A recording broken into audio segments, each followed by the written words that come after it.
In this video, I want to discuss and speak about debriefing law enforcement use of forces and moving beyond the incident itself. I'm going to detail how to break down an actual incident in a separate video. But for this one, I want to look systematically at what I call the root causes that could be factors in the outcomes, both positive and negative, in our use of forces.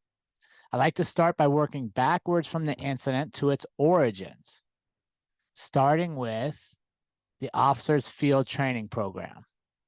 Let's first look at when they're in training out in the field, how did they perform under stress?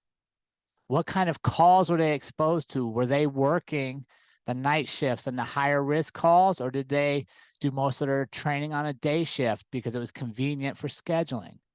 Did they demonstrate emotional control both during incidents and while receiving feedback on how they could improve? What was their ability to escalate and de-escalate to changing situations?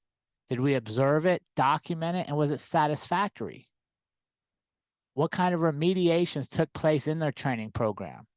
And if they got extended or needed additional time, were there deadlines set on it for performance improvement? Or did we have an open-ended timeline that eventually allows people to continue moving forward even if they shouldn't?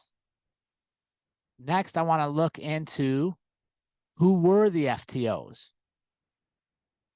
What is the general policing style of the field training officers when they're not with a recruit?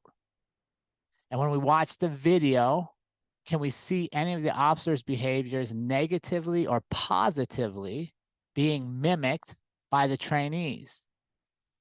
And finally, when I'm looking at the training officers themselves, I want to know, did any of the FTOs not recommend advancement in the program, and why? And what was the outcome of that recommendation?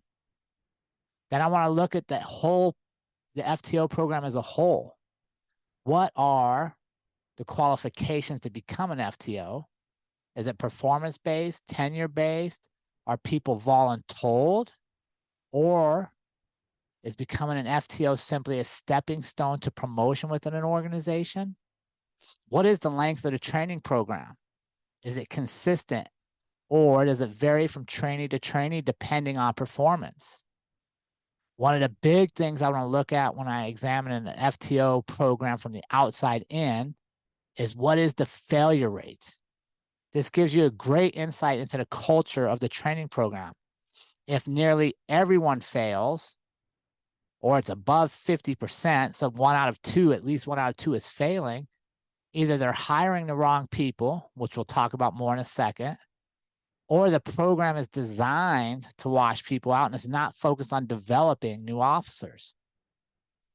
However, on the other hand, if no one fails, then the standards are extremely low or absent altogether, or the program is more of a checkbox process to say you went through it than it is performance-based and unqualified people are passing. From the field training program, then I want to go to the academy training. And this is critical in 2023 as we review use of forces because of the COVID pandemic. So when I'm looking at their academy training, I want to look at what were the number of hours spent on use of force training. Not only the classroom and theory, but the practical application. Who provided the training? What systems were used? And if the training was not held in-house, meaning you went to a regional or state level academy, what was the techniques and tactics they were trained on? And is that the same system or systems your agency uses? Then I want to look at, did they actually receive hands-on training? Did they actually get to go against resistive subjects in scenarios? Did they get to go through an entire scenario to successful completion? Or what I saw a lot of during the COVID pandemic era is canceled hands-on training because we couldn't risk exposures. So a lot of hands-on training was virtual or classroom oriented, or very, very light with no resistance, just to say we got the feel for it, but it wasn't the actual training we needed. Then I want to see, how did they perform in that academy? Similar to FTO, what was the pass-fail rate of an academy? If nobody fails the state academy or nobody fails a regional academy, are we simply moving people through to get them back to home agencies? And how did they perform there? What was the reputation coming out of the academy?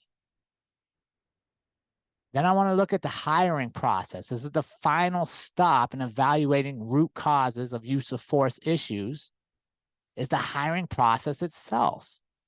What were the standards when the officer was hired? Were those standards recently changed, either raised, or unfortunately in many places lowered to fill vacancies? How thorough was the pre-hiring testing? Was the background investigation truly an investigation?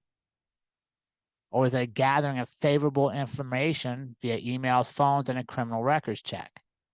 What we got to understand is hiring law enforcement professionals is cyclical, like any business model, but it runs the opposite of the economy. When the economy is good, our candidate numbers will go down because many of the people we would want to attract are self-employed or working in other government or private industry positions that quite honestly pay more. When the economy is bad, recessions, the 2008 housing crisis, our numbers will skyrocket as people are laid off, businesses close, etc.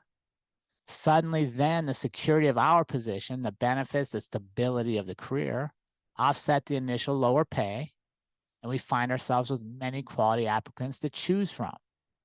Which is why when we're short applicants, we need to hold the ground and not drop our standards. We need to look at the economy and realize that it's going to go in a cycle. If we can overhire when the economy is down, that means we'll have to hire less when the economy is good and our applicant pool dries up.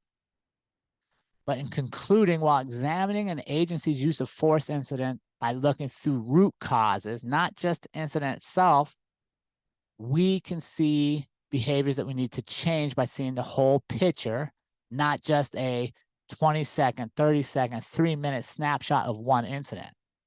The beautiful thing about this, as professional law enforcement coaches, is we don't have to wait for a negative incident to use the process. In the age of body-worn cameras, if in reviewing internal footage we see a very successful use of force, or a de-escalation of use of force, we can use this to identify trainers, program administrators, background investigators, hiring process coordinators, and others that did exceptional work. We can use our footage to recognize the great work that goes on day in and day out at agencies all around the country by our men and women. It also allows us to create lasting solutions to those things that need to change. I want to thank you for watching this video. Please like, subscribe, share, comment. I'd love to hear your thoughts on this. Be sure to visit our website, teamhardy.net, to see our upcoming training schedule of classes and to bring us to an agency near you.